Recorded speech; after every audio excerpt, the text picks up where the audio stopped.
Bonjour et bienvenue à votre émission Langue fourchue. La corruption et l'enrichissement illicite de nos élites ont la peau encore dure sous nos tropiques.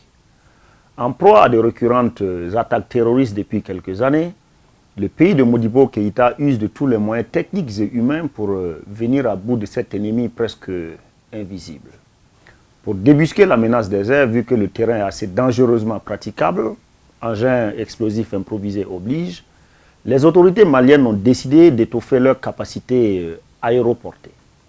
Ainsi, commande est passée auprès de Airbus Hélicoptères et Vector Aerospace Financial Services, une filiale du premier cité, pour l'acquisition de 2 hélicoptères de transport de troupes de type Super Puma. Jusque-là, rien de bien grave. Le premier hélico d'occasion, pour ne pas dire France au revoir, arrive au Mali en octobre 2016, suivi bientôt d'un deuxième en 2017. Et voilà, si ce n'est pas chez nous, on peut voir ça. Depuis qu'on ne sait plus manger avec les doigts, nos assiettes et nos cuillères, France au revoir. Nos matelas pour nous multiplier et remplir l'Europe en passant par la Méditerranée, France au revoir. Nos voitures, quand on pense avoir réussi, France au revoir. Et maintenant, pour transporter nos soldats sur le champ de bataille, hélicoptère France au revoir. Ce qui, au moins dans tout ça, n'est pas France au revoir, c'est bel et bien les armes que les ennemis de l'Afrique distribuent aux Africains qui les utilisent contre leurs frères. Celles-ci, au moins, sont de premier choix et flambant neufs. Bref, revenons à nos cochons. En 2 ans sur le sol malien, ces hélicos n'ont pas assuré le minimum de services qu'on était en droit d'attendre d'eux. Transporter des troupes pour combattre. Bien vrai que nos super Pumas qui ont coûté la peau de quelque chose aux contribuables maliens ne comportaient pas l'armement à la commande, mais tout de même. Quand le président Ibeka, se confiant à Jeune Afrique, qui n'est pas d'une première jeunesse d'ailleurs, lâche que les Pumas si chèrement acquis à la sueur et au sang des braves maliens décorent le tarmac de la base aérienne 101, on découvre une commande au relent de corruption dans les hautes sphères de l'armée et de l'administration. À la suite de son paternel, c'est Karim Keïta, président lui aussi, mais de la commission Défense et Sécurité à l'Assemblée nationale, qui se laisse aller à des confidences devant les honorables députés français. Dans le style du shérif du Moutaland, l'honorable Karim Keïta lâche une petite phrase qui va secouer encore longtemps son pays. Les hélicos que nous avons achetés ne peuvent plus voler. Ça marchait au début, mais vraisemblablement, on a un problème d'entretien depuis l'achat.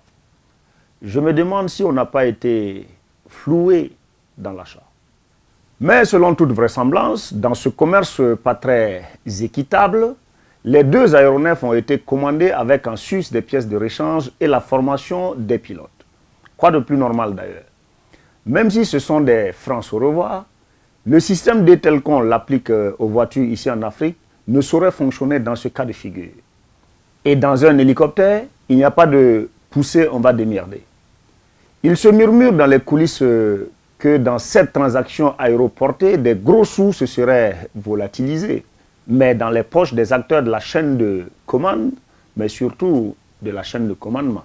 Karim, censé souder le derrière de son présidentiel paternel en tant que président de la commission dépenses et insécurité, vient de mettre du plomb dans les ailes de son géniteur qui a bien failli partir en fumée dans le pays de la Teranga aux côtés de son illustre hôte Macky Sall.